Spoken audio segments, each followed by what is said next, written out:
a lot of the times when medics get into the field, they kind of just go, well, it's intubate. There's a lot of ways that you can kind of manage an airway in particular before escalating, because you have to understand that there are a number of consequences that a patient will experience if you do intubate them, including, an extended hospitalization, potentially higher risk of morbidity and mortality. We have a lot of options now that are better, like CPAP, for example. I call CPAP the duct tape of, you're fixing your respiratory issues, because it's fantastic. It does a great job. It reduces a lot of the issues that are associated with intubation and then also not intubation. It's a nice middle ground. So let's get into it. I have a question, Nicole. Go ahead. No, I was talking actually to one of the medics from my hospital, and they were like that, yeah, like intubating it, like it reduces, like at the your airway flow kind of thing, like by 50% every time like you intubate, something like that. Like So I don't, it does a number of different things. So one, and we'll talk about this a little bit more, but one, okay, think about the size of your airway versus the size of a tube. For the most part, when we intubate patients, we actually end up putting in a tube that's a lot smaller than their actual anatomical airway. So you're decreasing the amount of, like the size of air that is able to be delivered. You're also eliminating all of those mechanisms that we have when it comes to like heat, like warming and humidifying air. So you're putting this really dry, kind of cold air into a patient. And you can actually drop the body temperature like a degree or so just because you don't have like warmed air. There's another point I was going to make, but I've now forgotten it. it's okay. And I'm sure you you're remember. adding this pilot balloon into the airway, and that's also going to put pressure on the tissues. So after you extubate the patient, you could have some level of edema around that site, as well as Oh, if it's in there a long time, it can also cause necrosis. Like, kind of think of it like a pressure sore. Like, when you have like the patients at the nursing home and they have hmm, those big old pressure sores from not being moved, putting a pilot like that pilot balloon in an airway can cause pretty much the same damage, which is why they only leave it in for about 2 weeks or so before they actually will move to a tracheostomy. okay. So last resort, intubating is like last resort. Yes and no, because there's going to Oh, be times when you have to be aggressive. And again, we're going to talk about this more in depth, but when you have patients who are, maybe going into like a severe angioedema state, which can be caused by anaphylaxis or an ACE inhibitor reaction, that airway is going to shut down fast, and you need to move fast. okay, So, like you have to really do a good assessment of your patient to kind of determine like, do I need to do this, or do I have some time to set myself up and make sure, that other things work before I move right to intubating? got it. Great question All right, though. And thank you. and and you will always 100% have different opinions on it, in terms of some medics are way more aggressive than others. And a lot of that comes down to skill set. There's some medics who are like much more confident in intubating than others. And a lot of people, like, depending on um where you work, for example, like when I was back at Jamaica, I was doing probably one tube a week at least, 1 to 2 tubes a Mm, week. I could drop a tube with no problem, but there's other medics who were not doing that, like slower areas, like Winthrop right now. Like, I think we get, maybe 10 tubes a year between all of our trucks. So nice. your skills, there's like 180 days before your skill set starts to deteriorate. So if you're not constantly practicing, then that skill's going to kind of get, like, you're not going to be as proficient. Yeah. So let's talk about the airway a little bit, because there are some landmarks that you really do need to make sure that you know. So um, the delineating line between your upper airway and your lower airway is the glottis, right? So yes is right around that the epiglottis, right, and the vocal cords. Um, Your epiglottis is that kind of what is it? It's like a U-shaped flap of skin that comes and covers the airway. It's extremely useful in keeping food and other nonsense out of your airway because, you know, we don't want stuff that's not air inside your airway or lungs. Um, so as it kind of comes down here, right, it covers and it guides food down towards the esophagus, which is posterior. Um, the uvula, right, that little punching bag in the back of your throat, does the same thing as the epiglottis, but in the upward motion. It actually helps keep food and stuff out of your nasal passages. For people who were like, why do I have this thing in the back of my throat? That's why. So between these two, they helps guide food towards the esophagus and helps keep your airway, including your nasopharynx, kind of clear. A area that you need to 100% know is the vallecula. So if you look, you guys can see my mouse, right? My mouse pointer. Can you make it a little bigger? It's tiny, but we can see it. All right, let me go to annotate. Let's see how this goes. All right, so right here, right there, that's your vallecula. It's this little space at the bottom of the back of your tongue, but between the back of your tongue and the epiglottis, which is like right here. This is this bad boy, right? This, the vallecula, is where, and this is almost always a test question, is where you place a Mac blade or a Macintosh blade, because there's two types of blades for intubation, which we'll talk about a little bit more when we get there. That will lift the entire tongue up, okay? So that's important for you to know when we get to that point a little bit later. The largest cartilage that you see in the on the exterior part of the neck is also called, colloquially, the Adam's apple. It's larger in men. It's the thyroid cartilage, right? That's right there. And then you have underneath that, which is like right here, is your cricothyroid membrane, right? So when it's between your cricoid cartilage, which is right here, and the thyroid cartilage, which is right up here. The cricothyroid cartilage is usually like right about there is where they put surgical airways. Okay. So people who have tracheostomies and stuff, they usually put it right there. Like usually the more emergently they'll put it up a little higher. That's where when you have somebody who says, "Hey, I need pressure," when you're intubating, you put your fingers on the airway on the cricoid cartilage and you push down. It's called the Selleck's maneuver. It goes in and out of favor in regards to if people like using it or not, or if research backs it. But basically, the idea is that the cricoid cartilage is a complete ring of cartilage. So when you push it, it pushes against the esophagus and it moves the whole airway posteriorly, because sometimes patients have what's called an anterior airway and it's forward, and it's hard to visualize when you're intubating. There's a number of different ways to fix a quote-unquote anterior airway other than just the providing cricoid pressure, but we'll talk about that in a little bit. So for the most part, everything, all the cartilage rings that are above the cricoid, or 100%, are not full rings. They're actually U-shaped, so food can pass behind them. Okay, so you sometimes you swallow something, it feels like something's stuck in your throat. The fact that you have a U-shaped, a U-shaped cartilage allows food to pass behind it. The cricoid is your first complete cartilage ring, so it actually does close in the back. That's about the point where you start having enough space for food to pass without getting stuck.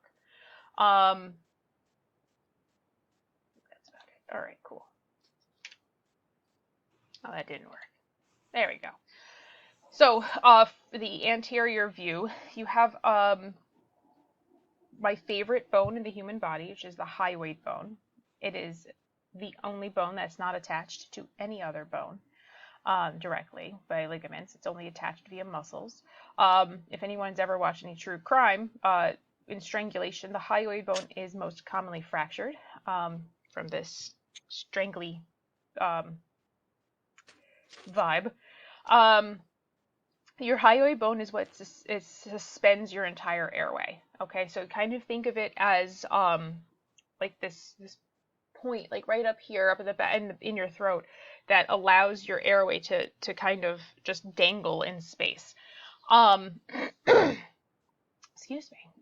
So that anchors all those muscles around to the jaw and stuff. So you have what we like to tiny cold nose.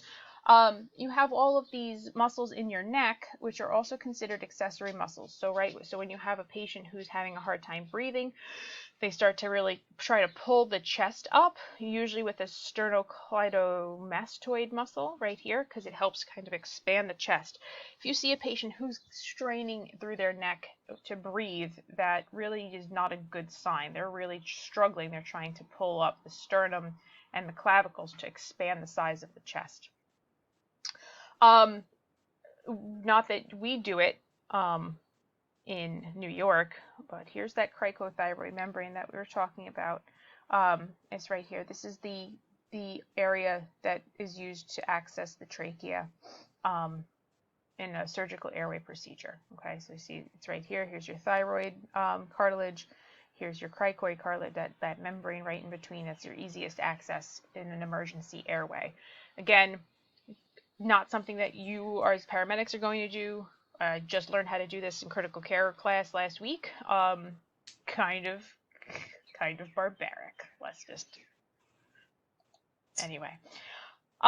So when we're moving down the airway, your carina, right, where it splits between the left main and the right main bronchus, your carina is just below that sternal notch, right? So that spot right here, your carina is like maybe 2 inches below it. It's not far. Which when you're thinking about it, you're like, oh wow, like I guess that's kind of short. Your trachea is relatively short. So things that you also need to know, if you see right here, look, see how that left main bronchus kind of goes off and up? Why do you think that does that? Why does this not go straight down like the right main? To avoid the heart. Perfect, right? So you got a big old honking heart right here. Right about there.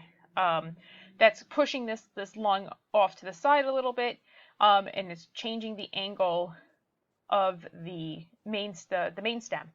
So if you're intubating and you go too deep, which bronchus do you think you're going to end up in? The right. The right, okay? And this is something you're going to hear all the time. You're a little too deep, you're in the right. You're in the right, right? And you're going to see that and it happens frequently. It's not necessarily a bad thing. It means you're in, but you'll have, you know, the tube might just kind of go a little too deep. All you have to do is pull back a little bit and it's, you know, you'll end up being back right here. Because you want the end of the tube to kind of sit right at that level, right before the carina, so that both lungs are being ventilated appropriately. Well, that and you'll end up in the stomach ventilating. Well, no, I'm saying if you have successfully ended up in the trachea and you've gone a little too far, you just pull back a smidge, and it's not like you're not like yanking it out. You're just going back slowly and ventilating and seeing if it's improved the ventilation. That's not an eraser apparently. Anyway, so to kind of build off that left main going up at almost a 90-degree angle as opposed to that right main going almost straight down, what else is the difference between your right lung and your left lung? The right lung has 3 lobes compared to the left 2. Yes, exactly. So you're functioning, for the most part, you're operating with 5 lung lobes. Okay, and the right main has 3, the left main has 2 because you have to leave room for that big old honking heart. The most important part of your lungs are the alveoli, right? That's the functional part of your lungs. Everything else, the trachea, the bronchus, the bronchioles, they don't do gas exchange. They aren't functional. They're just considered what's called dead space, right? So they're not doing anything for you other than transmitting air to the alveoli, which are the essential components. Alveoli are open because of surfactant, which is this like phospholipid that your body produces that pretty much just reduces surface tension and allows those alveoli to stay open. You'll see that you lose surfactant in a number of different cases, most frequently whenever there's some sort of fluid in the lungs. So if you have a patient who is drowning, or you have a bad pulmonary edema patient, could be CHF, could be APE, right? Those patients will have issues keeping those alveoli open. Your body normally creates what's called PEEP, which is positive end expiratory pressure. That helps keep your lungs inflated. So a lot of the times we're like, oh well, you need PEEP, when you get to like doing your CPAP and stuff. Yes, that is very good. It's very helpful in keeping the lungs inflated because it's like almost like a back pressure. When you see patients who are having respiratory distress and you see them doing right pursed lip breathing, like I know we probably say that in BLS and don't necessarily just explain it. A lot of patients, like the COPD patients, when they're going right and they're having that hard time and they're really keeping their airway closed as they exhale, they're creating PEEP. That's called auto PEEP. All right, your body's natural kind of defense for keeping the alveoli open. It's a hard Have one. you ever used a ventilator in the case of like a ROSC situation? Personally, no. A lot of the times, well, ventilators are super expensive. We don't really carry them in the 911 setting. They're a little beyond the scope of practice. But critical care medics will, hospital will put them on a ventilator. That's a whole other set of, a whole other skill set that a lot of, like, you'll see transport medics potentially using a vent. We started using one in a Yeah. 911 system, but it has like an auto adult, auto peds like settings for all those PEEP things, so you don't have to use them. Like you don't have to figure them out yourself. So the biggest problem with ventilators is that you need to make sure that you're delivering an appropriate amount of volume for the patient, and that's based off ideal body weight, not the patient's actual weight. And there's a formula that you use. So it's for men, it's like you give a certain milliliter per. So like if you're like for men and women, it's like your average height. So like women's like 5 feet, men it's also 5 feet. And then based off the inches over 5 feet is how much you add to the tidal volume. So if you are a 5'9" male, your ideal tidal volume is 424 milliliters. So you'll be moving about 424 milliliters of air in and out with every breath. The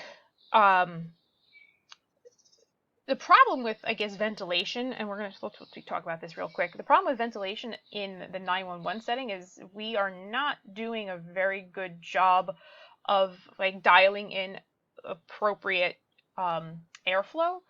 If you look at adult BVM, that is 1,500 milliliters of air. I just told you, an average sized male at 5'9" requires 424 milliliters of oxygen or of air, and you have a BVM that's 1,500. You need what, a third of that? So just imagine, like, you see all the CFRs, right, and like the really inexperienced providers really cranking down on that BVM. That you're going to cause barotrauma. There's a couple of articles out there. Maybe I'll send them to you guys later. That use, instead of using adult BVMs, they actually have taken, there's some systems actually also that have taken adult BVMs off of ambulances, and you are ventilating adults with a pediatric BVM because it's more appropriately sized for the tidal volumes that you want to deliver. So you can crank down on a pediatric BVM in an adult because you're not going to cause barotrauma, and it's considered it's called lung protective ventilation, and it's reducing the tidal volume that you're delivering. I think vents are a great idea. I think those auto settings can be potentially dangerous for the lung protection. But again, I'm not familiar with that vent in particular, so I don't know if like how one would set that up in terms of making sure that it's the right tidal volume for your patient. Are you saying that it's safer on intubation to use a pediatric BVM from adult? There are So some research studies that support that, yes. Okay. But we don't necessarily follow that here in this region, so you need to just make sure that when you are ventilating a patient that you are not trying to cram that entire BVM's worth of air into their lungs, because that's just not going to end well. I keep losing my ability to click forward. There we go. All right, so we talked about this already, right? So we have 5 lung lobes in your chest. Sometimes you might have a patient who has had some sort of lobe resection because of lung cancer or something to that effect. So you need to, if you're missing a lung sound somewhere, you can ask the patient what their history is. I had an elderly lady once who had her entire right lung removed, secondary to cancer. So when we were ventilating her, we only had chest rise on the one side. BLS didn't tell us that was her history. I had to ask her. She ended up getting intubated because she also had COPD. She was having a rough day.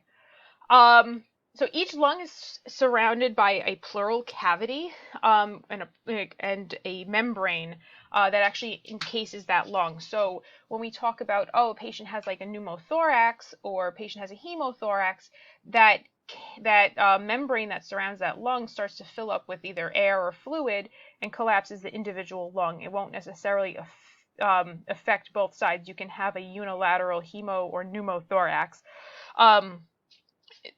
We'll talk about tension pneumothoraxes in a minute, but that a certain level of pressure which will start to push into the other side.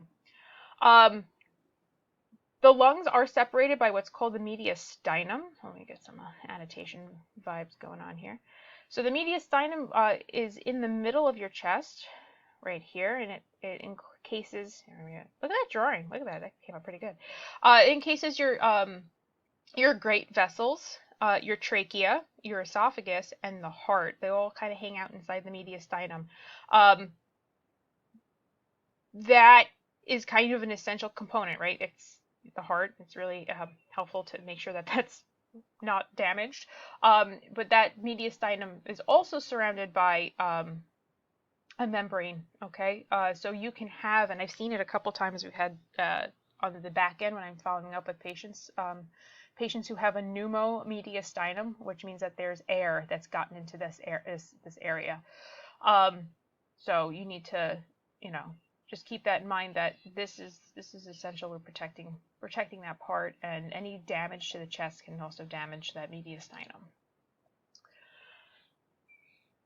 Your intercostal muscles, and adults, your intercostal muscles do a lot of work in terms of moving your ribs up and out. Pediatrics don't have these muscles super established. Pediatrics are primarily what's called belly breathers, right? They use their abdominal muscles to pull that diaphragm down. And I don't know, kids don't exactly have a six-pack, so like they're not moving a lot of air with that belly breathing, but that's normal for them. They have tiny lungs, tiny butterfly, hummingbird hearts, and they don't need to move their chest quite as much as we do as adults. They also have kind of more elastic bones. So we have these nice solid bones that the intercostal muscles can pull against. As they contract, those muscles pull the ribs up and out, okay? I've seen this test question a number of times. It talks about, what happens when those muscles contract. They're moving the ribs up and out. Doesn't sound like that should be what they do, but that's in fact what they do. As those intercostal muscles move the ribs up and out, the diaphragm also contracts, and as that contracts, it pulls down. So the diaphragm kind of sits underneath. Let me see if I have. Here we go. This is a great image, right? So this right here on the bottom is, disregard the text right now. I'm just going to use the image. This right here on the bottom is your diaphragm. I don't know if anyone's ever done this bell jar experiment in school, but going back to, so this right here is a diaphragm, right? So diaphragm sits underneath the ribs. And when it contracts, it pulls down. So if you have done this diaphragm, this like a kind of elasticy membrane on the bottom of this jar, gets pulled down, which is kind of simulating contraction of the diaphragm. As that pulls down, what it does is it creates negative pressure inside the chest, and that negative pressure fills the lungs, right? So the active part of breathing is your inhalation. Your exhalation is entirely passive. Everything relaxes. Your diaphragm relaxes, your intercostal muscle relaxes, and that causes your chest to kind of just collapse. And as that collapses, the weight of your muscles and your bones kind of just compress the lungs and push the air out. As the diaphragm moves down, it pulls the lungs kind of down with it, and it also pushes the abdominal muscles out, abdominal organs out of the way. So when you have potentially like trauma injuries along that costal margin, right? And that's one of my favorite words, that costal margin, which is the last few ribs, like right here. This is your costal margin. You can get your fingers up in there. If the patient was in the inhalation phase of respiration and they were injured like right here, you might have a lung injury, you might have an abdominal organ injury. Okay, so this region right here is kind of have a high suspicion of like a lot of different organ systems being involved. Accessory muscles, right? So in kids, we talk about the intercostal muscles, so you'll see what's called retractions. Sometimes you'll see them in adults. Usually adults have a little bit more tissue on their chest that you can't necessarily see those retractions. But these intercostal muscles are pulling so hard that they actually will go in a little bit. So you'll see like the spaces in between the bones during difficult breathing. You also have your sternocleidomastoids, which we talk about, right? They come up here from the manubrium up into the jaw. Those are also not used in regular everyday breathing. For the most part, if you can hear a patient breathing, it's not good breathing, okay? Just if you even like next time you guys were in class, just sit and listen. You shouldn't hear anybody really breathing. It's a very, very quiet, calm kind of experience. Your body just does it naturally.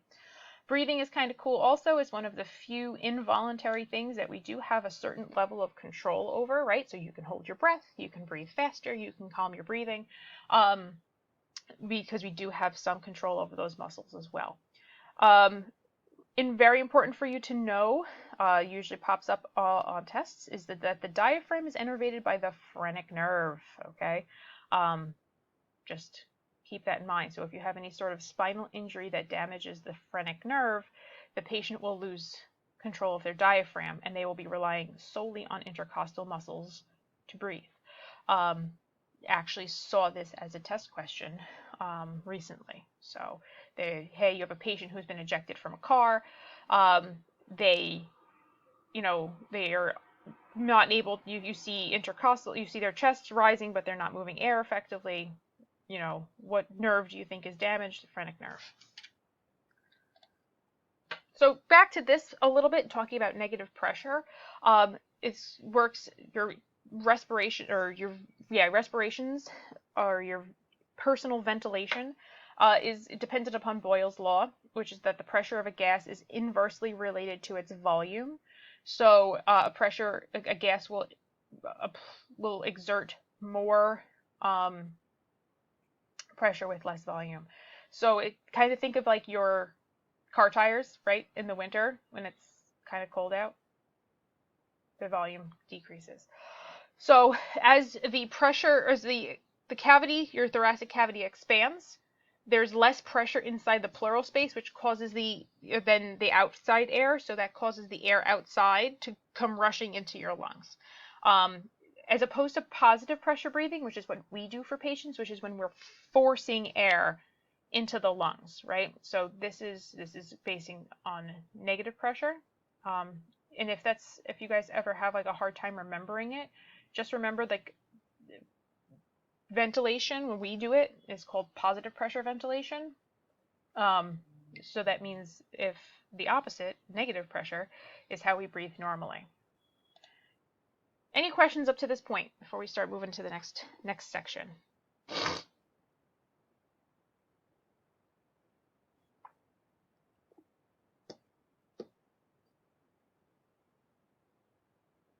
Everyone's still alive.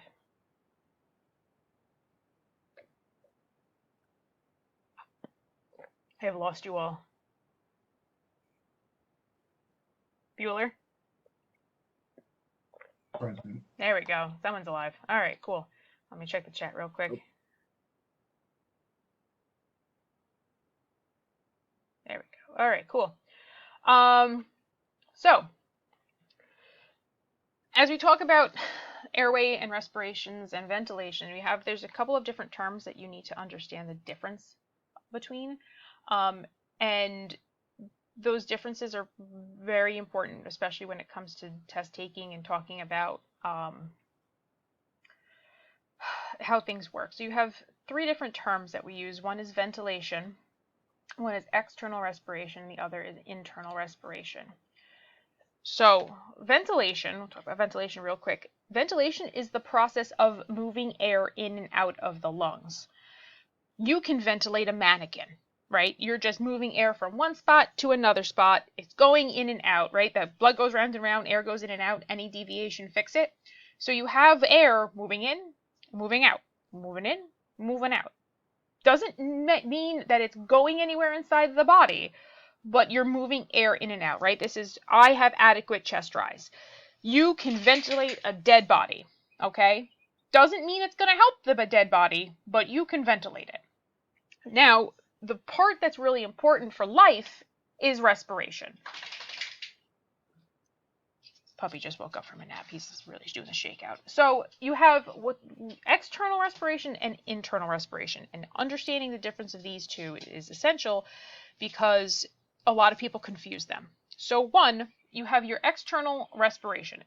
If you think of yourself as a kind of a cartoon character, let me get my annotator guy. Here's my annotator guy. Pen. Right? If you're a cartoon character, and this is your outside, right? Think of that your lungs are part of your outside part of your body, right? They interact directly with the external environment. Okay? So the air goes in from the outside part of the atmosphere, it goes into your lungs. Okay? External respiration is that interaction. Okay? That's oxygen moving from outside into you. External respiration. This can be defeated, external respiration, by something like a foreign body airway obstruction, right? So if you have like a chunk of steak or something in there, you cannot succeed in external respiration. On the other hand, you have internal respiration, which is the interaction of oxygen between your blood cells and your end tissues. Okay, so when you are trying to get oxygen to this little cell here in your fingertip, and the red blood cell's like, here you go, friend, here's some oxygen, and releases it into the blood cell, into the tissue, that is internal respiration. So that's that exchange that we see between red blood cells and the cells inside your body. Internal respiration can also be affected by a number of things. So for example, if you have a patient who has edema, and maybe there's fluid in between the cells and the capillary beds, their internal respiration isn't going to go well, right? If you have a patient who is in cardiac arrest and is super acidotic, that exchange of oxygen won't happen well. If they're in cardiac arrest and this blood flow isn't happening, there's no way for that oxygen to get to the cells. There's no way for that carbon dioxide to get back into the blood, right? Because that blood's stagnated. Another one that we also see that interferes with internal respiration is cyanide poisoning. Cyanide poisoning is kind of cool. Basically, the mitochondria, or the powerhouse of the cell, which is the only thing anyone ever remembers from 8th grade biology. The mitochondria, cyanide goes in and pretty much turns the mitochondria off. So the mitochondria is what uses oxygen within the cell. So if you turn the mitochondria off, you might be able to get oxygen into the cell, but then the cell can't use it. So that's an internal respiration issue. Okay, so we all kind of understand that concept? And kind of understand the difference between the two? Any questions? Yeah.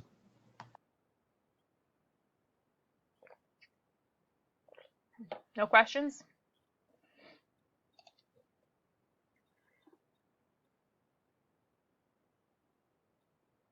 All right, so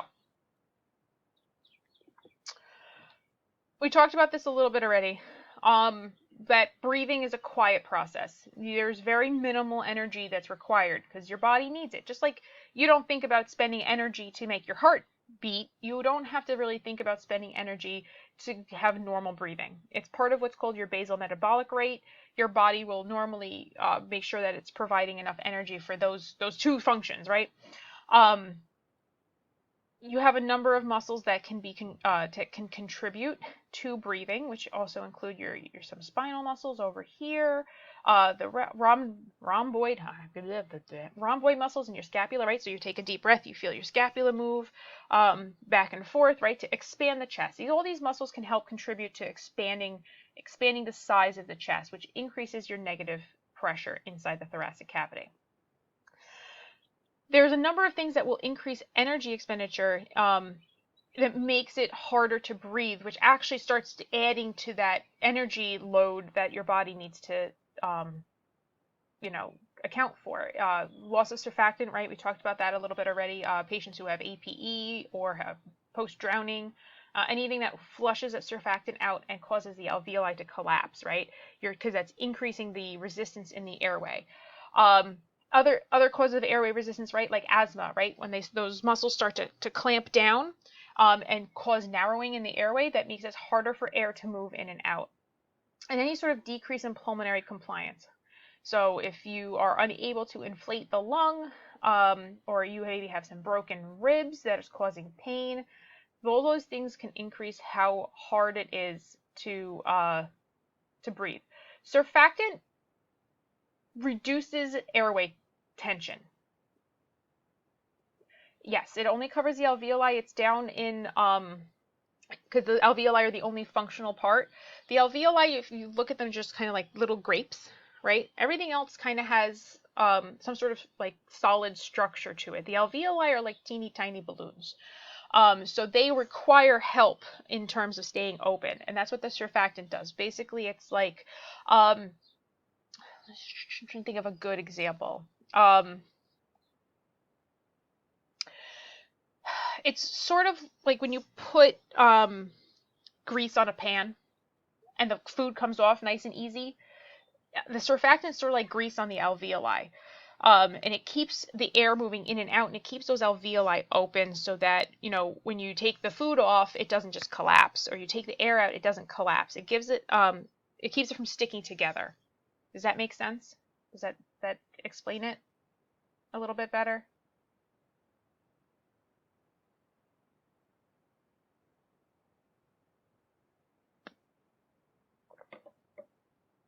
Maybe.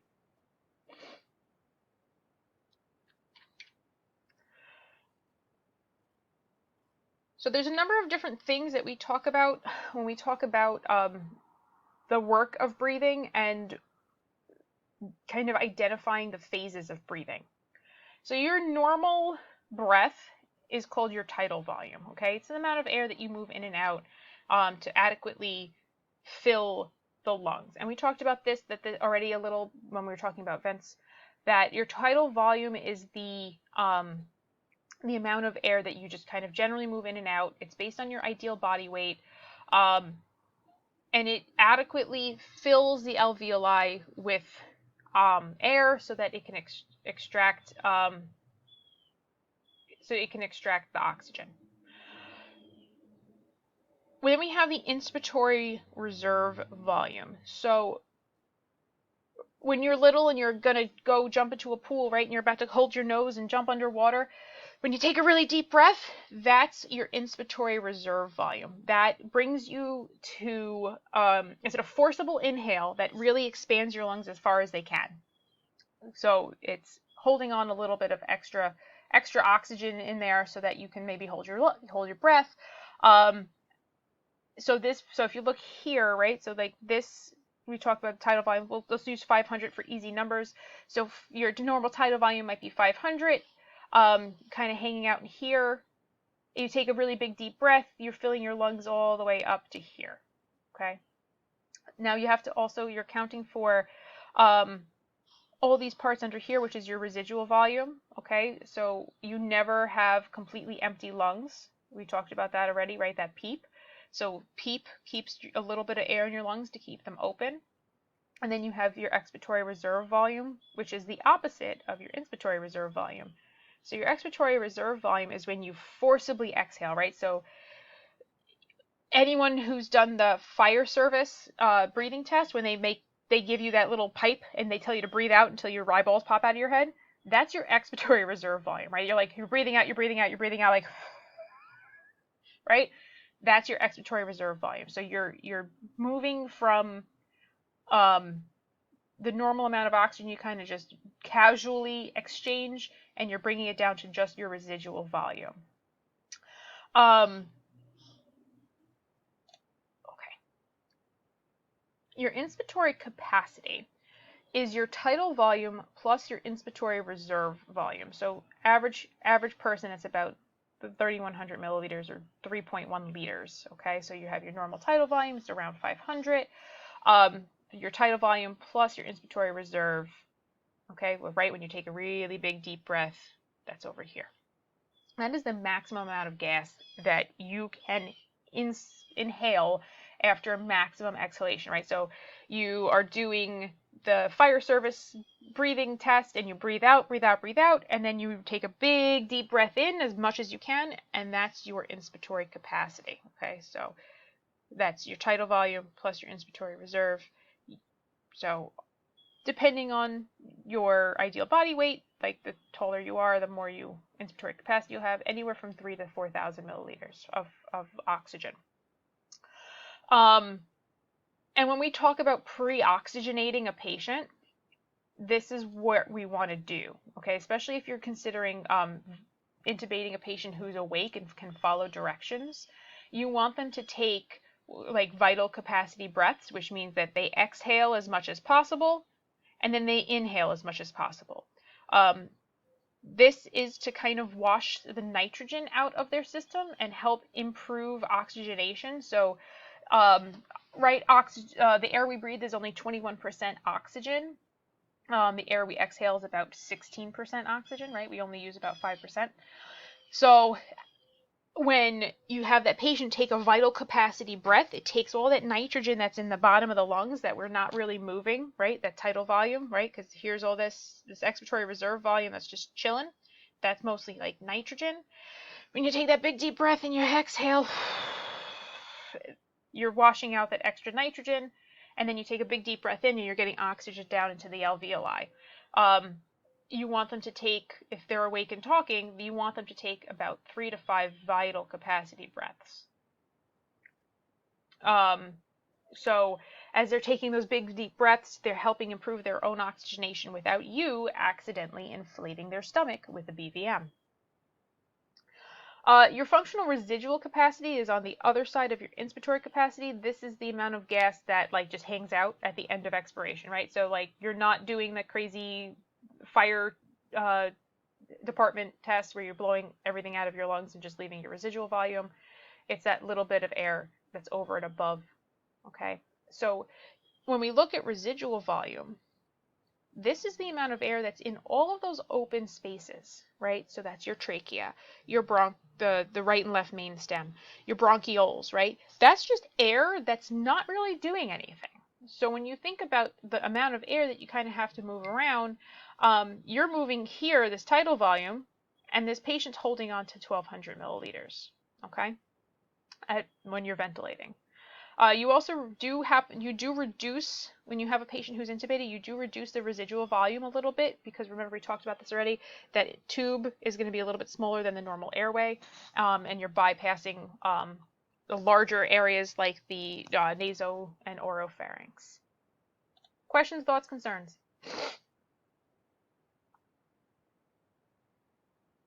So if the phrenic, I sent it in the chat, but I think I have to explain more. I know the medulla controls breathing in terms of, carbon dioxide and oxygen, but the phrenic nerve controls the diaphragm. Can you explain that a little bit more? Sure. So the medulla is what kind of sets your regular rate.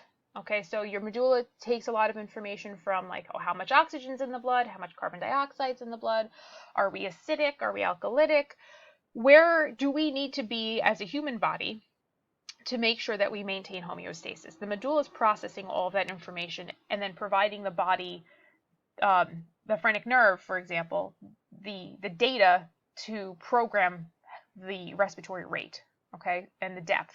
So, for example, if you have a patient who's in DKA, right, so they're acidotic, and we're probably going to talk about this more as we start moving through all the different stuff, but when you're acidotic, your body wants to get rid of the acid. The easiest way to do that is by exhaling extra carbon dioxide, because when carbon dioxide is transported in the body, it's transported as carbonic acid, which then slightly increases your acidic levels in your venous blood.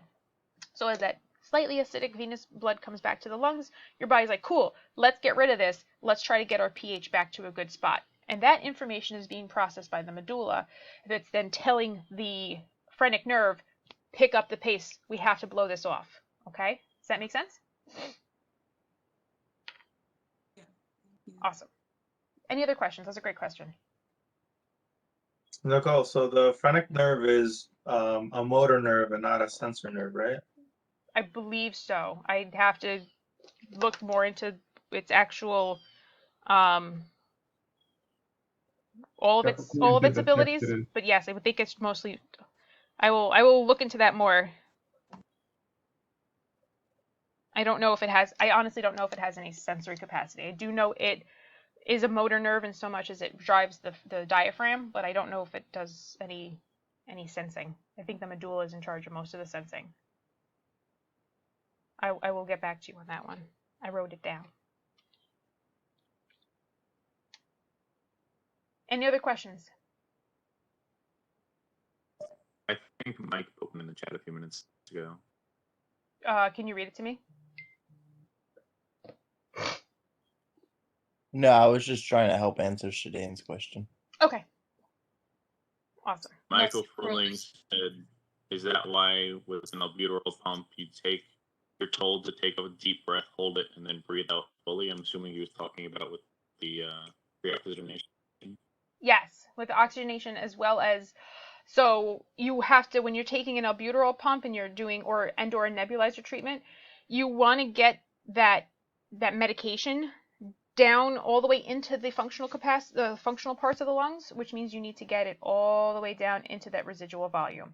So taking a normal breath is only going to get that medication, that bronchodilator, into mostly the dead space. So you need to take a really deep breath to get it into those bronchioles that are like shut down. But yes, that's fantastic. That's a really good description of why we do what we do. Got it.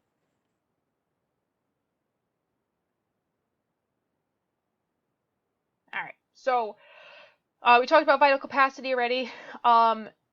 Meanwhile, the total lung capacity is your vital capacity, right? The deepest inspiration and expiration, or after the deepest inspiration you can take after the largest exhale, plus the residual volume. Okay, so all of the air that you can move, plus all of the air that you cannot move that just hangs out in all those dead spaces. So that's your total lung capacity. Average adults, it's about 6 liters. So think about that. You have in your chest, you have a 6-liter bottle. Okay, that is your lungs. So that's a lot of space for things to be hidden. Fluids such as blood, etc. Right? That's 6 liters of space. You have 6 liters of blood. If you're filling your entire chest cavity with blood, there goes all your blood.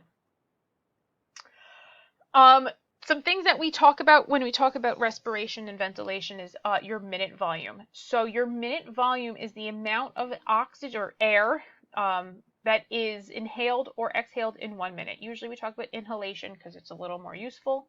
But that's your tidal volume times your respiratory rate. So if your tidal volume is, hold on, let me get my little pen. If your tidal volume, we're going to use easy numbers because math is hard to do under pressure.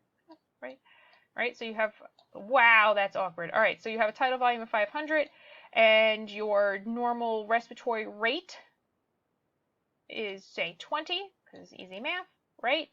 So that's going to be 5 times 2 is 10, and then, hold on. I think another 0. There we go, right? Yeah. So you're moving, in a minute, 10,000 milliliters of oxygen, okay? That does not write very well. That was awkward. So if you're moving 10,000 milliliters, but you have a dead space, you take your tidal volume minus your dead space. So tidal volume minus your dead space is, 1,200 times your respiratory rate, right? Is how much, or is 120 times your respiratory rate of 20.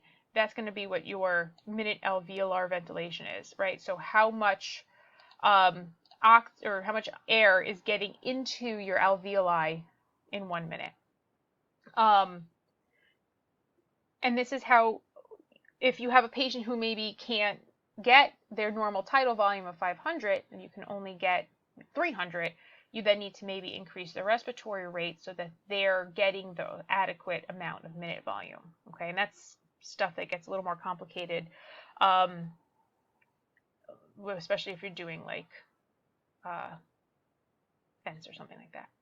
So the normal minute ventilation of a patient is about 5 to 8 liters a minute.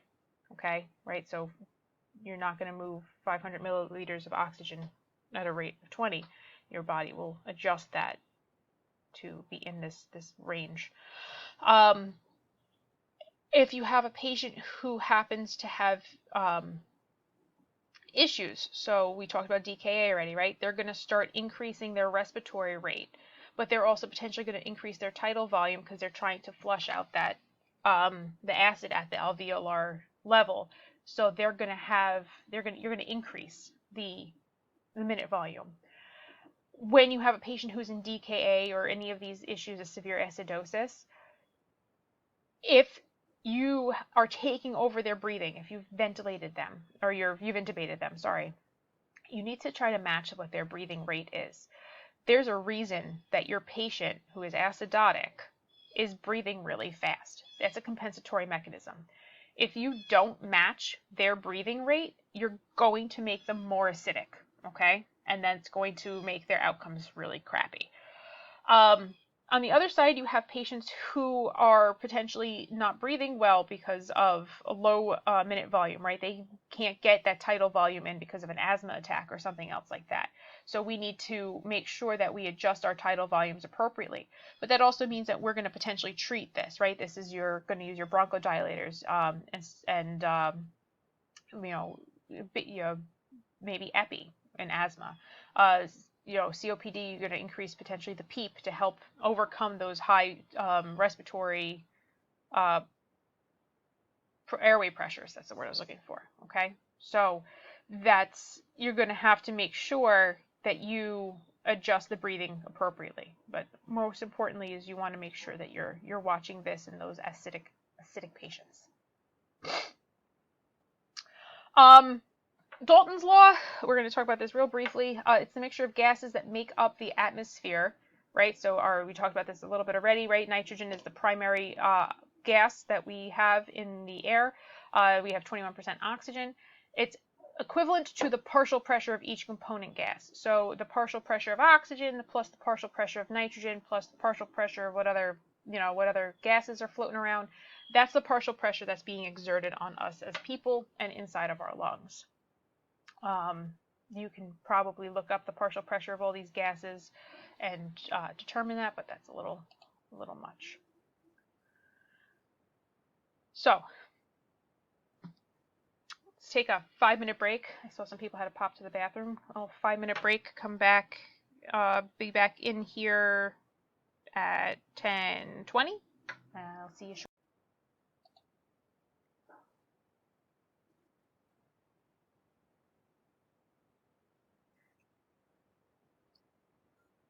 So we kind of should be familiar at this point with how blood moves throughout the body.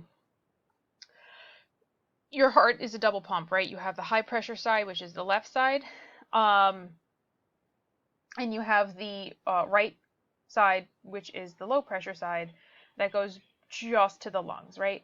So as the blood leaves the here's our heart. As the blood leaves the left ventricle, it goes down. It gives oxygen-rich blood to all of the body, in all the capillary beds, and it comes back around into the right atrium, into the right ventricle, and then it goes to the lungs where it picks up oxygen and repeats the cycle. At the alveoli level, your alveoli are surrounded by capillary beds, okay? Your alveoli are 1 cell thick, your capillary beds are 1 cell thick. It should be very, very easy for oxygen and carbon dioxide to diffuse across these 2 cells, okay? You run into some issues, though, when things start to go wrong. So things, for example, like the most prevalent issue, I don't want pink, I want different color. Most prevalent issue is when you run into fluid in between, right? So if you end up with fluid in between these 2 cell walls, or these 2 cell levels, it makes it harder for oxygen to diffuse through, and it makes it harder for carbon dioxide to get back in. So that can be an issue. If you have an obstruction here at the top of the alveoli, you're not going to get oxygen in or carbon dioxide out. Fluid inside the alveoli, same thing, right? Same premise as having it in between those 2 cells. It prevents that exchange to occur. So there's a number of different things that can kind of create issues when it comes to your pulmonary circulation and gas exchange. If you are in a low oxygen environment, for example, right, and the oxygen, the air that you're taking into your lungs has less oxygen than you have, than the gradient inside your blood vessels, you're not going to exchange oxygen well. Your acidity levels also will influence how well the oxygen and carbon dioxide exchange occurs. Okay, body temperature also affects it. Okay, a lot of different things to keep in mind. This is why you want to maintain the patient in homeostasis, right? That happy medium where we function really well as human beings. So we talked about Henry's law a little bit, that when a free gas comes in contact with a liquid, the number of molecules that dissolve in to the liquid are directly proportional to the pressure of the gas. This is like a soda bottle, right? If you leave a soda bottle open, the pressure that's being exerted by the carbon dioxide that makes the bubbles is less, and the carbon dioxide will diffuse into the atmosphere. If you leave it in a closed system where you have pressure being exerted by the cap, the carbon dioxide will stay inside the liquid because the pressure of the gas is greater. Diffusion is essential for like almost every single part of our reality as humans.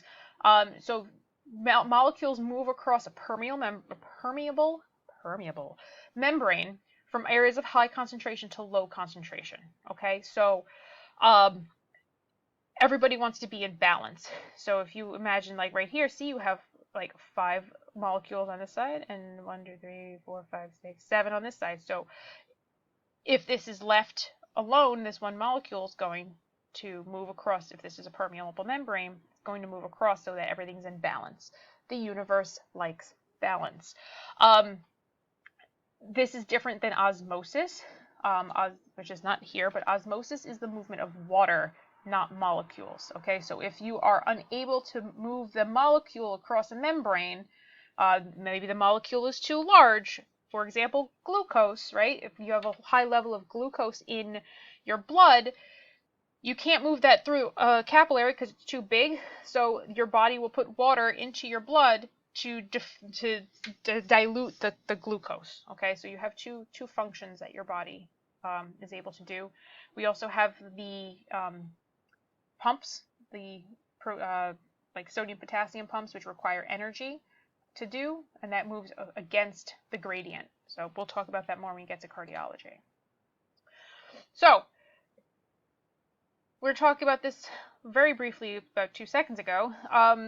talking about moving the shift between the ability of your body to get oxygen into the tissues. So oxygen can be physically dissolved into blood, but 90% of it is moved by hemoglobin, right? So your red blood cell, every red blood cell should, if you're not in a nutritional deficiency or iron anemia, has 4 hemoglobin,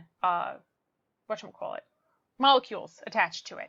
And all those hemoglobin molecules attached to oxygen, they're very high affinity. They love oxygen. They want to hang out with it, and they drop it off in the tissues.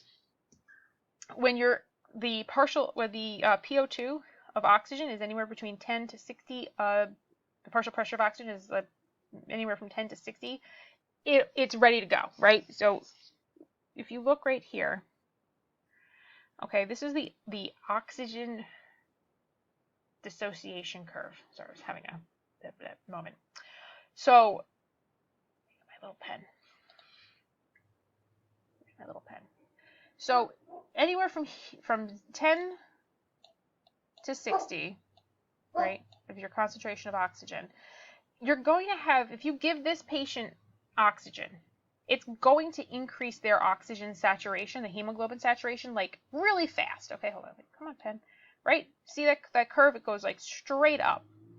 Once you get that, it brings you to usually, if you look right here, about 90%, right? And this is when we say, oh, you want to make sure that your patient is, their SpO2 is like 94-ish. That's like the sweet spot right here. Anything over that, it starts to become harder to convince hemoglobin to carry oxygen.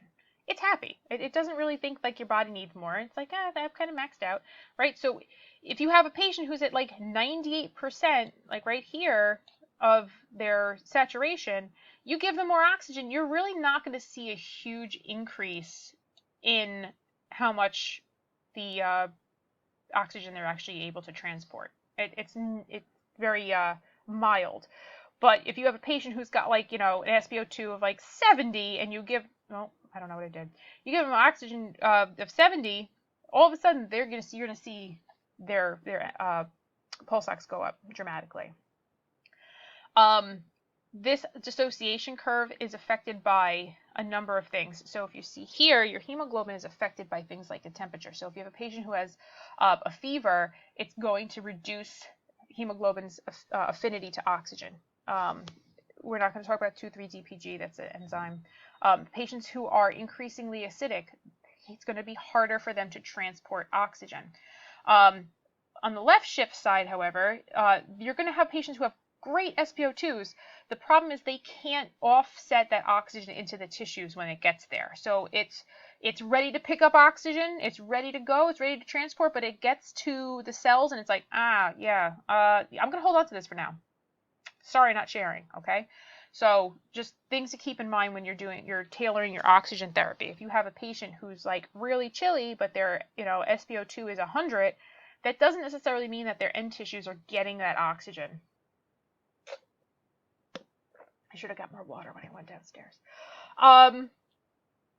Okay. So the opposite end of oxygenation is carbon dioxide, your waste products. The amount of carbon dioxide that you make is dependent upon a lot of different factors, but primarily it's your metabolism, okay? So there's some people who are going to make more carbon dioxide than others. People who maybe have just, done some sort of athletic feat are going to have more carbon dioxide being produced because they're using more oxygen. For the most part, carbon dioxide is transported as carbonic acid. Okay, it breaks down in the blood and is not transported on hemoglobin. It does a little bit, but not as extensively as oxygen is. Okay, so for the most part, it comes out of the tissues, gets into the blood, and it hangs out as carbonic acid and bicarbonate ions. So this HCO3 negative, that's your bicarbonate ion. Okay, when it gets back to the lungs, it kind of reforms as carbon dioxide and is exhaled. But the most important thing that you have to remember is that it's transported as carbonic acid, because if you are not breathing or exhaling and you're holding on to all this carbon dioxide, you will make yourself acidic. This is what happens in cardiac arrest. This is what happens in narcotics overdoses, okay? This is what's causing that acidic issue, okay? So this is just things to keep in mind physiologically that are going on when you're treating your patient.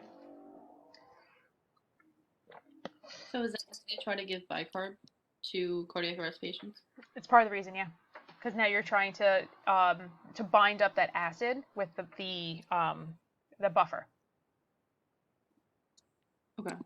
The best treatment in cardiac arrest is appropriate ventilation. That's the best way to get rid and good perfusion, right? So you can ventilate a patient all day, but if you're not doing good chest compressions, that acid's going to just chill in the bloodstream and not get back to the lungs.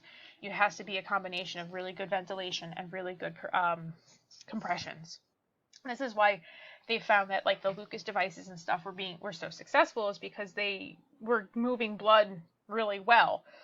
It's not necessarily fixing the underlying problem why the patient went into cardiac arrest, but it's getting all that waste product from the end tissues, right, the fingers and the toes, back to the lungs. I have a question, Nicole. Go ahead. So like one of my partners, I worked with someone yesterday, and she told me that she had a patient who had difficulty breathing when they got him into the ambulance ready to transport.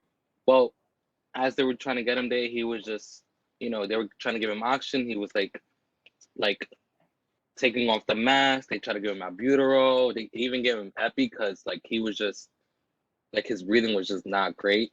It was just not great. And then they got into the ambulance. He ended up going into cardiac arrest. Was that? And then she told me that his lips turned blue and everything. Was that because of the carbon dioxide that you were talking about? Like, is that? So the patient was trying to pull that mask off because he's severely hypoxic. One of Right. the signs of hypoxia is that altered mental status, as well as that central cyanosis. So Right. he was not ventilating well.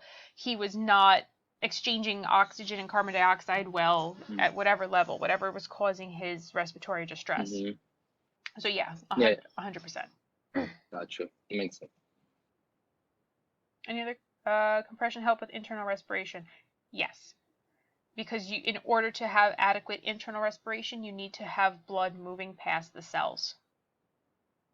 So if everything's just sitting still, there's no, the respiration isn't occurring.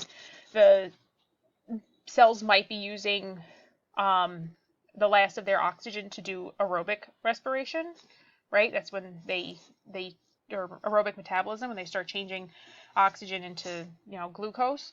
Once that oxygen supplies runs out, it switches into anaerobic metabolism, which produces lactic acid and then increases the acidity of the blood along with the carbon dioxide. So now you have carbonic acid, lactic acid, and the patient gets more and more and more acidic.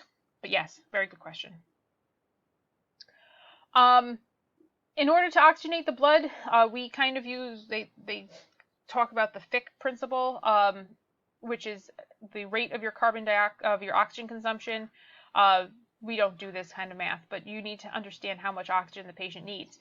Your oxygenation needs are going to change depending on your activity. You're sitting, laying in bed and sleeping, your oxygen consumption is going to be reduced drastically from when you're, climbing a mountain or something.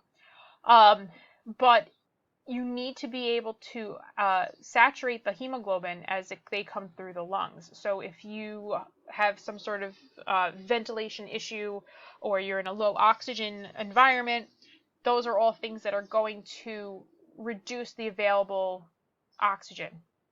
You need to have an adequate number of red blood cells. So your trauma patient who's bleeding out will not have necessarily an adequate number of red blood cells.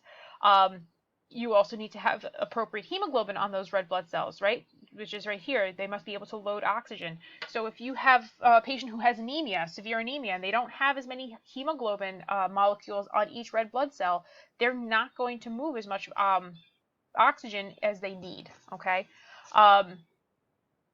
That's pretty much sums that A lot of different things can affect blood oxygenation. I think we talked about most of these already, but it's just a quick review. A VQ mismatch, we're going to talk about this. V, ventilation, Q, perfusion. I know, but perfusion spelled with a Q these days. This is what you see in, there's a lot of different things that cause a VQ mismatch, right? The one we talk about primarily as like the, standard or kind of most characteristic is when we talk about pulmonary embolisms, right? So you have your ventilation is fine, but you have no perfusion to that part of the lung, okay? Cardiac arrest, you might have no ventilation and no perfusion, right? So these two need to be copacetic. They need to be matched up in order for you to have effective blood oxygenation. Chest wall abnormalities, right? This is your trauma patients who maybe have pain because of broken ribs. Increased airway resistance, right? Your asthmatics, COPD, paralysis of respiratory muscles. This might be due to drugs. This might be your narcotics overdose, right? This could be a spinal injury. Decreased compliance, maybe you have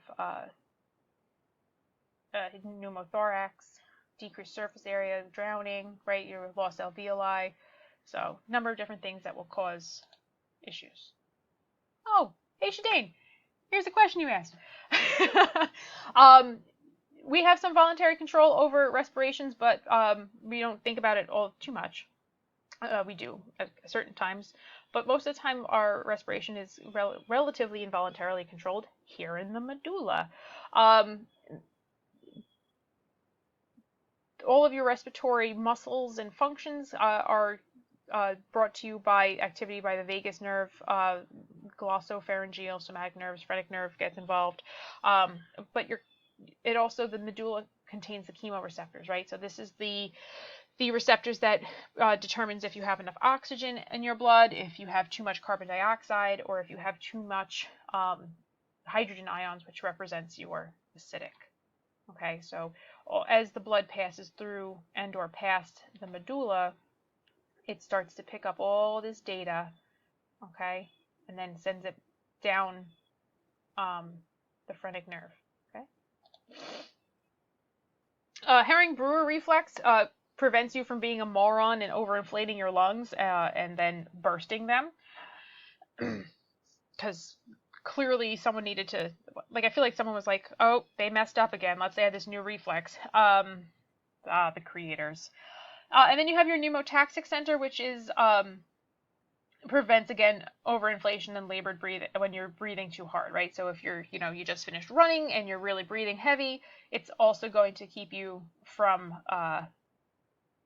overinflating and bursting your own lungs. This is brought to you by stretch receptors and stuff in your medulla, as opposed to just the vagus nerve over here. So you have a lot of fail-safes in place to keep you from, accidentally injuring yourself.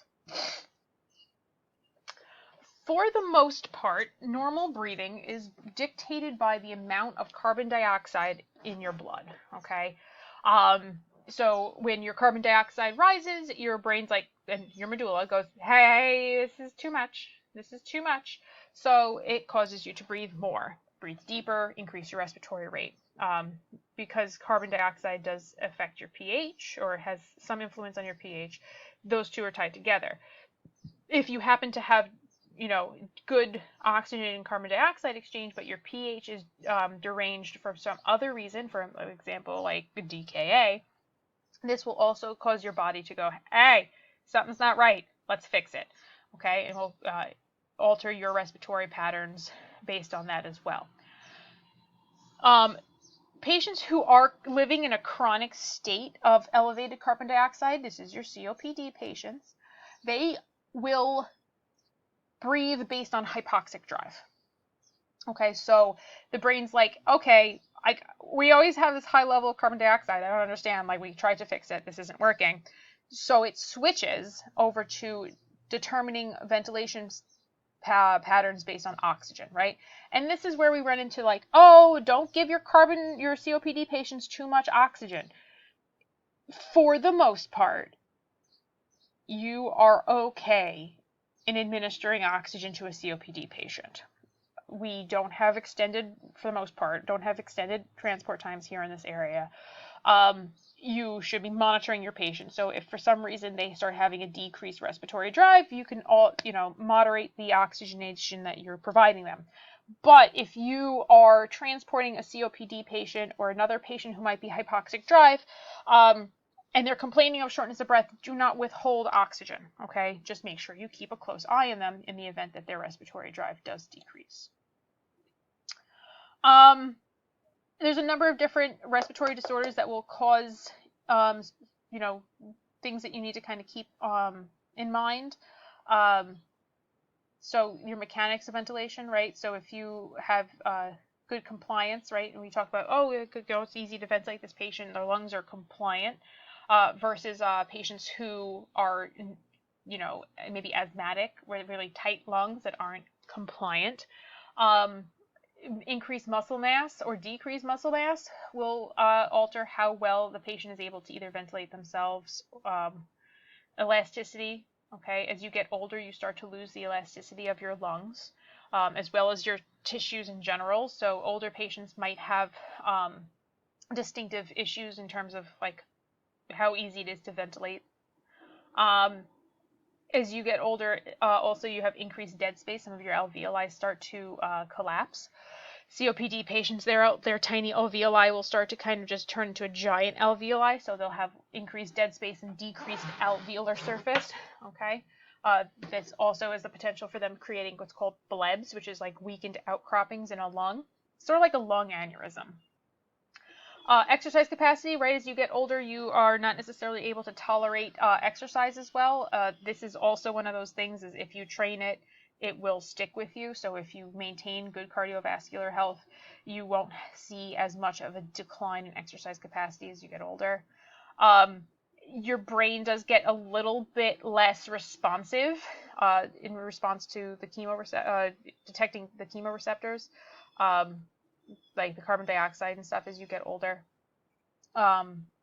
Sleeping and breathing, like cough reflexes in particular, you see a lot of elderly patients end up with aspiration pneumonia because their cough reflexes are dulled, so they don't necessarily sense that something's slipping into their lungs as opposed to going down their esophagus. And also a lot of the immune functions, like the little the cilia that keep the mucus and stuff moving as you get older, start to kind of get a little weaker. Your muscle tone in your upper airway gets decreased, which is and then kind of brings into that aspiration pneumonia issue. There's a lot of things that could go wrong as you get older that we kind of just see. Any thoughts, questions, or concerns?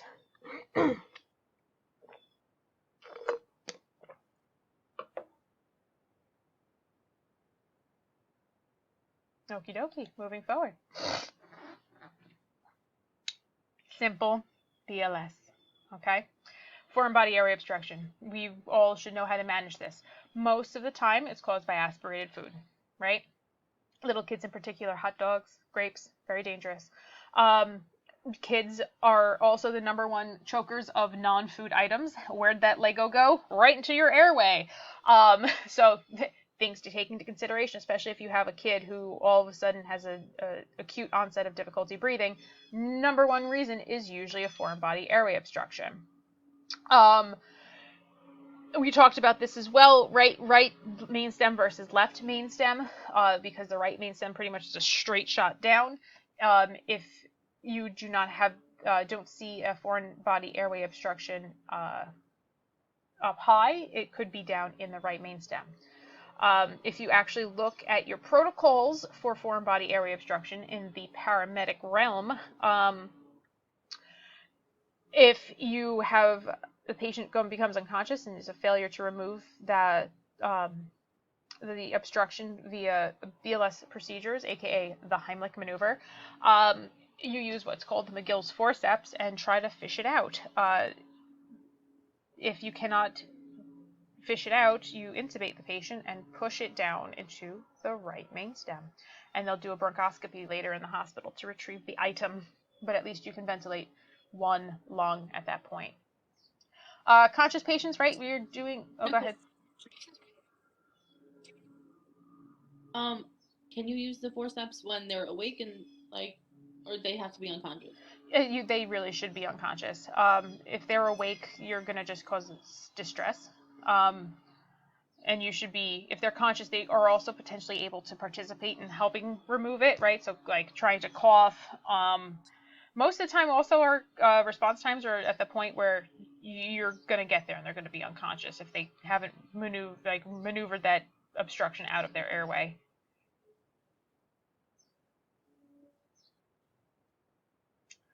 But yes, the complete obstruction requires Heimlich, or as they move into the unconscious area, you could end up with cardiac arrest. Trauma sometimes causes issues for foreign body airway. Myasthenia gravis is a neurological issue that also can do that. Intoxication, people always have those problems. If you have this is going back to BLS, right? This is going back to all the way to CPR. You have a patient who's in cardiac arrest, you start doing compressions, and you go to ventilate, and the air doesn't go in. What do you do?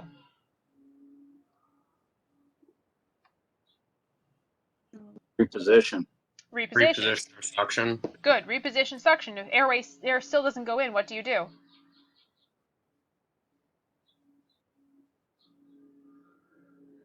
Reposition again. How many? If you gave 2 ventilations, what do you do in cardiac arrest? CPR. Start back with CPR. At this point, you can consider fishing in your bag and finding the McGill's forceps. So if you're, at the ALS level, you're going to potentially start an advanced airway.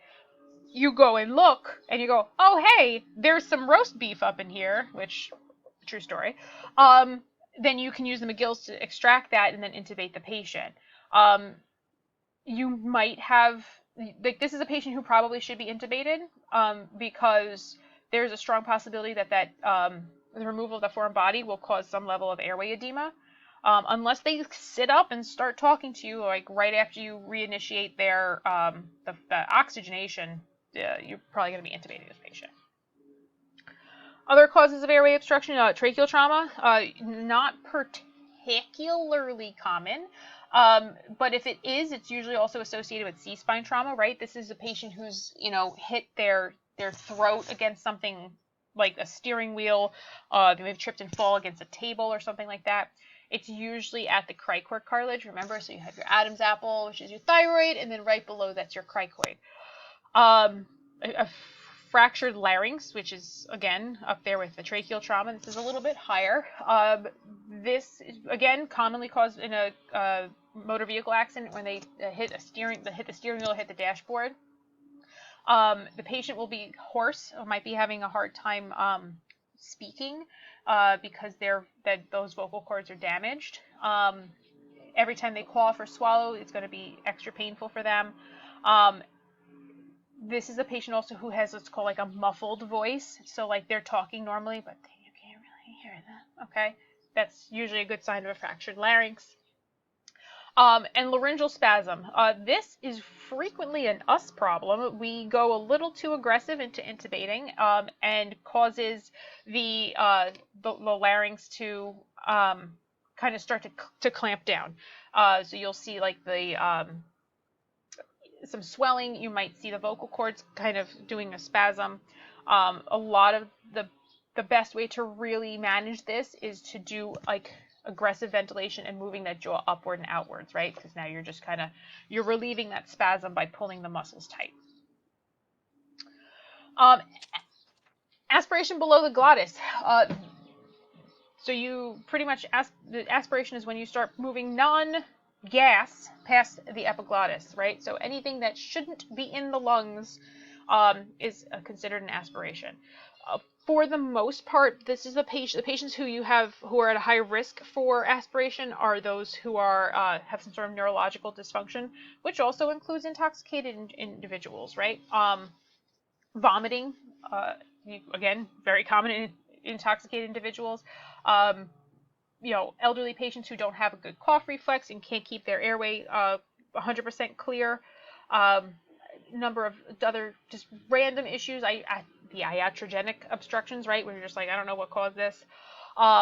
Patients who maybe have a steakhouse syndrome, which is when they actually get a piece of food stuck in their esophagus, could also be at a risk for aspiration if they continue eating after that food stuck. A lot of the aspiration is also kind of dependent on what is being swallowed. So I'm sure everyone has choked on a bit of water and has, not died. But vomiting in particular is very dangerous because the stomach acid, causes a lot of damage. How much goes in?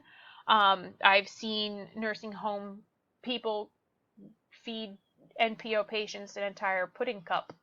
Right? That's a lot of pudding to go into a lung. And bacterial contamination is also particularly damaging, right? So this is maybe a patient is in near drowning and they aspirated some of the water, but it happens to be a really kind of sludgy lake, okay? So they are going to end up with like a bacterial pneumonia or something like that. That's going to cause issues. Questions, thoughts, concerns, recipes?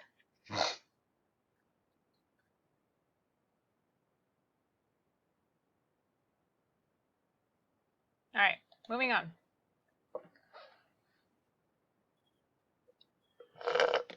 No water left.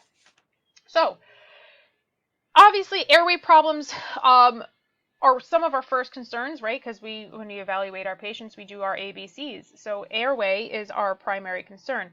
A lot of times, airway and breathing kind of hang out together, right? So if you have a patient who has some sort of airway obstruction, they're also going to have a breathing problem. Airway is consider it more than just, from your, clavicles up. It goes all the way down into your lungs. Any sort of gasping, cyanosis, like you just said before, the patient who turned blue, like his lips turned blue, central cyanosis, very ominous sign.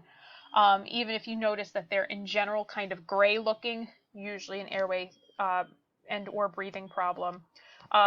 Accessory muscles, right? So you can see here, see how you can kind of visualize this man's ribs. Granted, he's not exactly the thickest of individuals, but right here you have pursed lip breathing, right? That's that auto peep we talked about.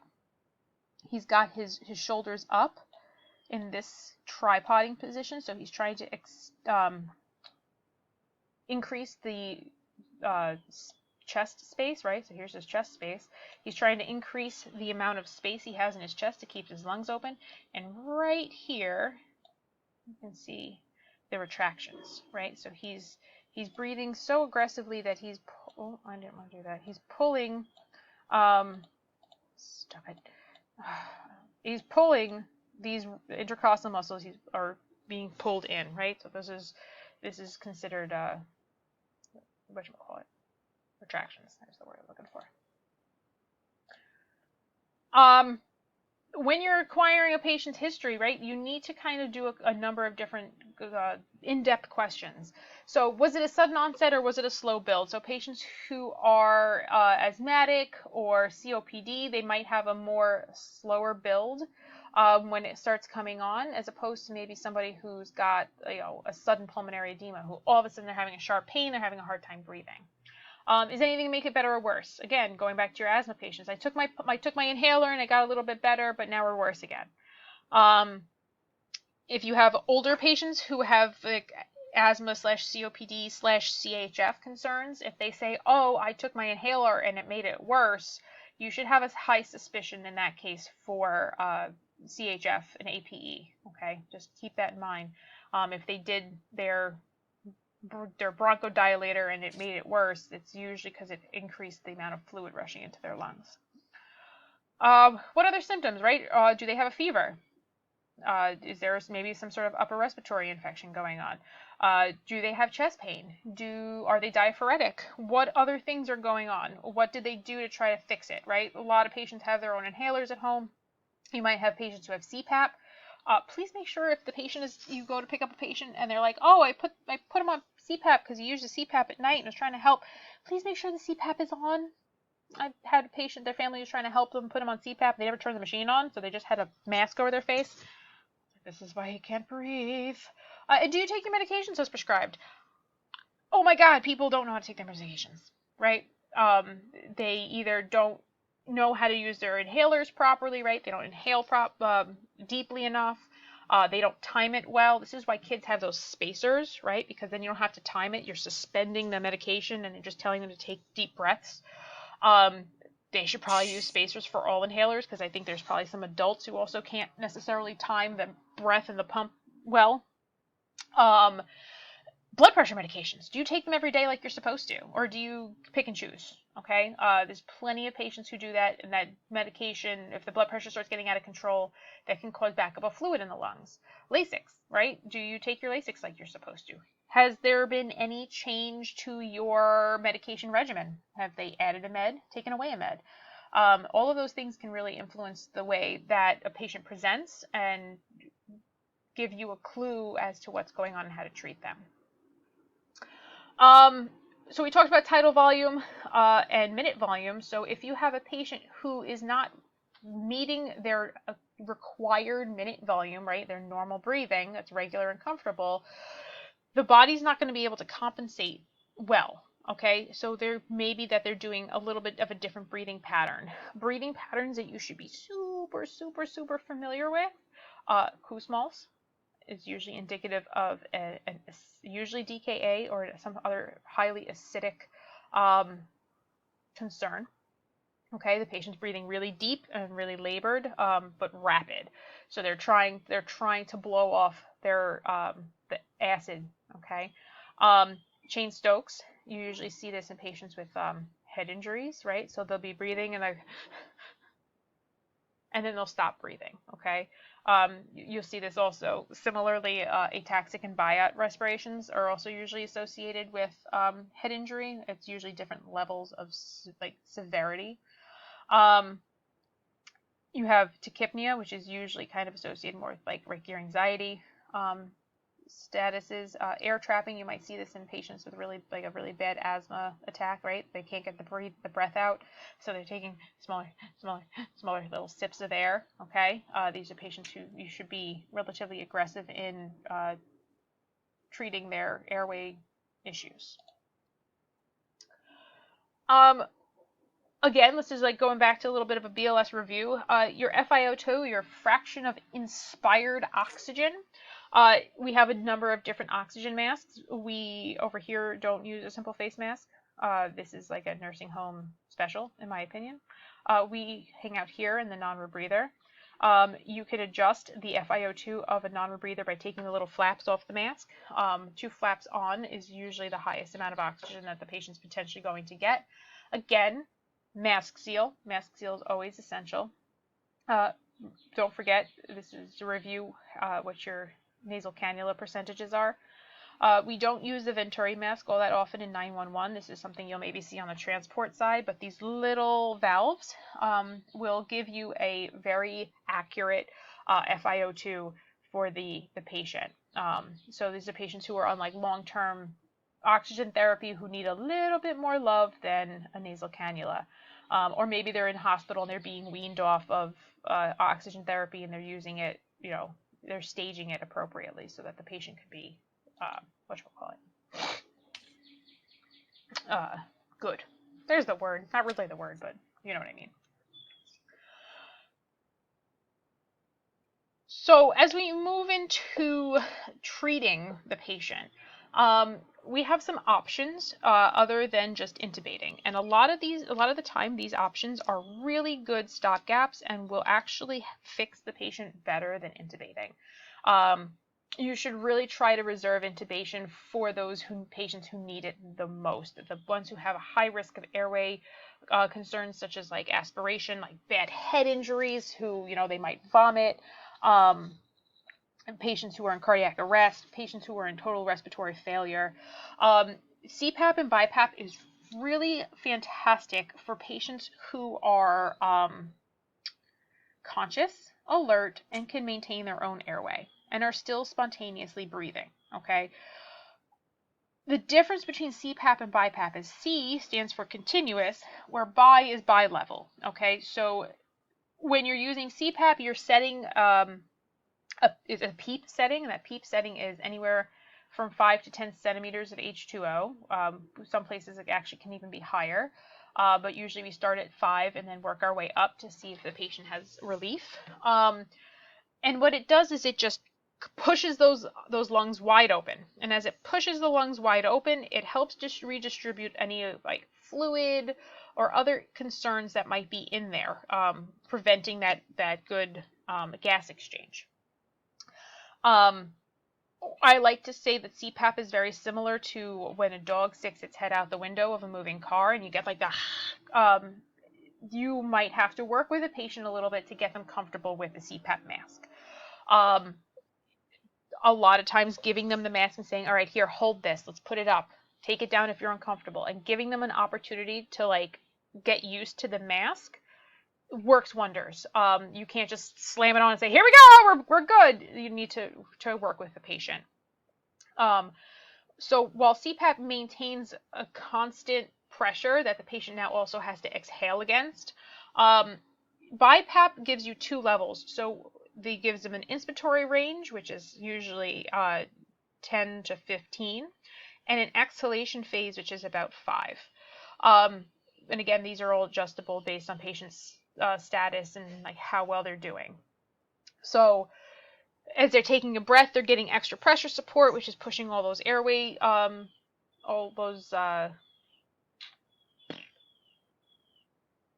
the bronchioles and the alveoli open, and then as they exhale, it's still giving them PEEP, so all those alveoli and stuff are still open, but it's a little easier for them to exhale. It might be a little more comfortable. So we talked about... Go ahead.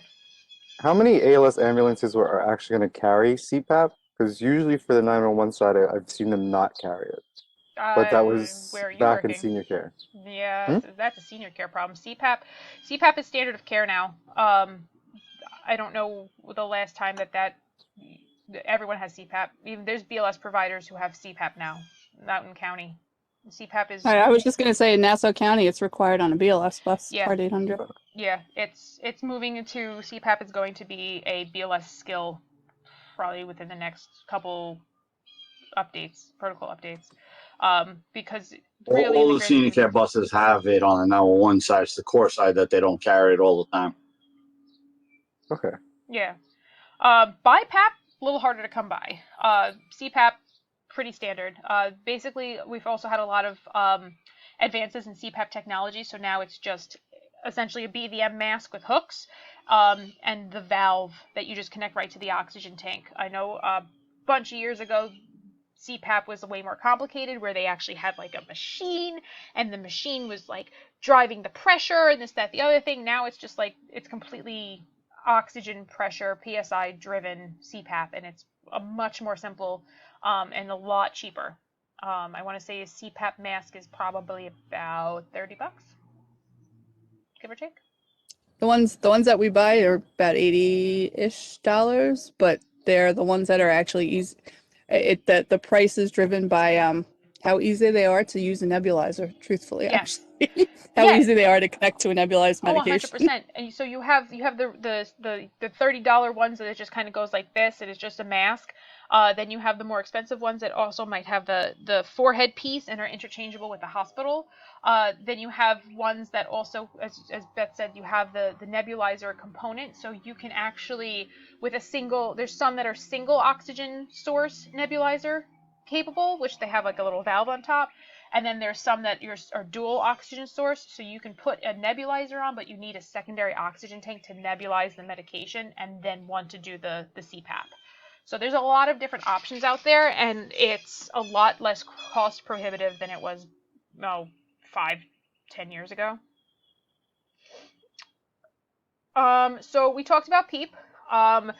If you go on your ambulance and you look at your BVM, there's actually a PEEP valve on most BVMs. Depending on where you are, they may or may not have those, depending on the price that they're willing to pay for a BVM, but most of the time they involve PEEP. So this means that you can provide a patient's PEEP even in a kind of a BLS setting if you have a really good mask seal. Mechanical ventilations, right? We are up to about here, mouth to mask down to BVM. That's all BLS. That's all BLS. Automatic transport vents. That's a specialty skill that either you're going to go to critical care school for, or respiratory therapy school, or you're going to be in service by whoever you work for. If you do ever happen to go into transport and decide to do ventilator transports, I highly recommend doing a lot more reading because it's a little more complicated than the in-service where they're like, here's the on button, put the settings on the vent, on the settings on this, and go. Like, get some better troubleshooting, really expand your knowledge. What do you flow CPAP at? High flow, right? So, or is it dependent? It depends on what kind of CPAP you're using. So for the most part, you'll use about 10 liters per minute. But again, some of them, you can either control the CPAP pressure by the valve on the CPAP, or you're controlling it based on the liter flow. So you want to it's usually about 10 to 15 liters per minute. But again, depends on what kind of equipment you're using. The ones that I've seen, Stephen, have they actually have a thing written on it, and it tells you what to turn the oxygen to for whatever level your centimeters per whatever water you're looking for. Gotcha. Thank you. So, when we're talking about intubating, if you actually look, this guy's got two NPAs in there. There's a number of different anatomical sites that you're going to be looking for when you go into an airway. So this gentleman in particular, probably relatively difficult too, because a lot of your anatomical sites might be damaged. Like, he's missing a tooth, he doesn't have a lip, and there's a lot of blood, right? There's a lot of blood going on here. This is going to be a challenge. But you can see they recognize this is going to be a difficult airway, and they made sure to have a BLS airway in place. If you were getting good ventilations and you were able to, keep the blood out of this gentleman's airway with just these NPAs, go to the hospital. Let them do what they need to do, because, this is not a reason to be sitting around on scene being like, I tried 3 times. Okay, but now he has an anoxic brain injury because you weren't ventilating him. He might have had some sort of recovery, but now that's questionable. Wait, those clips in the NPA, is that so it won't go further down? I think so, yeah. It looks like they maybe didn't size it properly because, again, he might have been missing some anatomical bits for measurement. Yeah. Because if you look, it looks like he also has some significant facial swelling, so that's going to change the accuracy of your measurement. Okay. So, Nicole, is there a contraindication when there's facial trauma, like to not do a MPA? Yes, that's mostly like upper head. I'm assuming that this guy had an isolated jaw injury. Jaw injuries, you can still use an NPA. It's if it's like kind of like maxilla up, that you would be kind of concerned to use an NPA.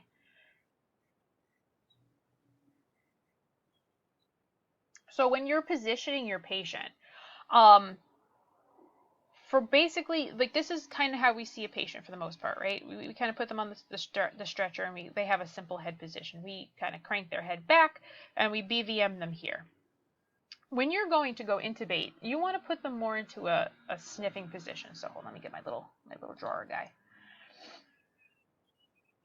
So if you see here, his earlobe is aligned. Oh, that was a straight line. That was amazing. Is aligned with his sternum, okay? This is going to give you the best view of his airway because it's putting it pretty straight, okay? Here, his earlobe's down here, it's low, and you have a much more acute angle for his airway. So you get in there and you lift his jaw, the airway's going to be like right there. It's going to be easy to view. Oh, I clicked it too many times. You do that over here, you're going to have to do some digging. You're going to ask, this is a patient like in this position, you're probably going to be like, hey, let me get some cricoid pressure to bring the airway down into view. You can avoid that by putting the patient to sniffing position. Easy trick. Sit the stretcher up at about 30 degrees if you're in the truck. Sit the stretcher up a little bit. Other things you can do is prop a pillow behind the patient, get them up on an angle. You know, especially if you're in the house, you don't have to. You make yourself comfortable, okay? If you're in a house and you can grab a pillow, you can. I've used a shoe, like a wedge, to get in and appropriately position the patient's airway. If you don't have to do it flat, don't do it flat. Make sure that you set yourself up for success. How did we go backwards? All right. I don't know how I went that way. All right. Always do your BLS before you do ALS, okay? If you can manage an airway in a BLS fashion and you're getting good oxygenation, you're getting good chest rise, and the patient looks like they're improving, keep going. You might be able to fix the issue before you intubate, okay? Because a lot of the times the airway management is not necessarily that you need to stick a tube down their throat. It might be, hey, let's improve their perfusion. And like when you improve their perfusion, you improve their respiration, right? You improve their oxygen exchange, and the patient will improve. So look at the full picture before you go to your ALS procedures, because you might help this patient have a better outcome. Head tilt, chin lift. Jaw thrust. I think you guys should be pretty good at these by now. Super BLS. Remember, no injury, no spinal injury versus spinal injury. Even if you do have a patient you can head tilt chin lift, you might want to get the tongue out of the airway and use the jaw thrust a little bit to give yourself a little bit extra space. Perfectly acceptable. Just make sure that when you position your fingers, you position them behind that mandible and push. Suction. Suction is definitely not used enough. I get it. I understand why. It's messy. You gotta change the canister. Most of the time the portable suction is just, it lasts for about 30 seconds and you're like, oh, well, that was cute. And then it dies on you.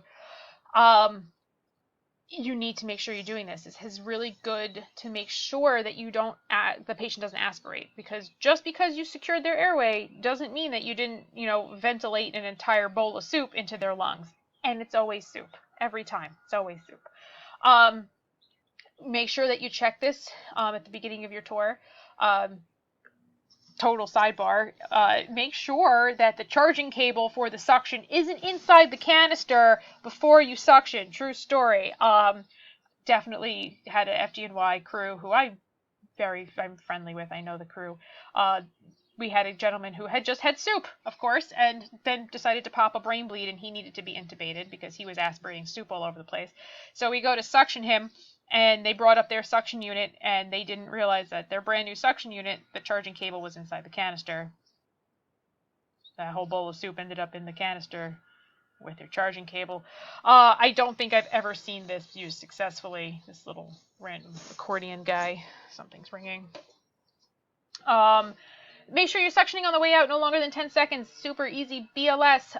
And things you're going to start learning now that you're ALS is that you can deep trach suction. Deep trach suction, a lot of people hate it. Hold on one sec. A lot of people hate it because it's like lung butter and it just makes like a little noise. But it's really great for a lot of patients. It helps clear a lot of the junk that you otherwise wouldn't be able to get, and really improves oxygenation. If you're using a deep trach suction, you also could potentially put a little fluid down. You see respiratory therapists to kind of help break up the thickness of the mucus. They'll put like a sterile saline, maybe shoot a couple cc's down. People who have the in-place trachs, you'll see they have these little pink things, these pink bullets.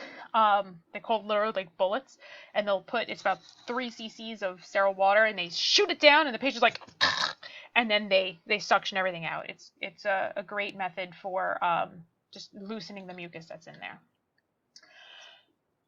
Gastric distension, you will, I think, still be taught OG-NG tubes. It's a national registry thing. We don't really use this in our setting. You'll see this in a hospital setting more commonly. They'll decompress the the stomach, because so now if you inflate the stomach, it's going to start encroaching into the thoracic cavity and reduce the chest excursion. So if you are unable to get a good chest expansion, you're not going to get a good ventilation, and it's also high risk of what I like to call a gastric volcano. Right, because you're doing BLS procedures, especially if you have overenthusiastic ventilations, that's going to go straight to the stomach, and you're going to end up just being covered in vomit. No one likes that. Very similarly to NPAs, if you have a trauma patient who has a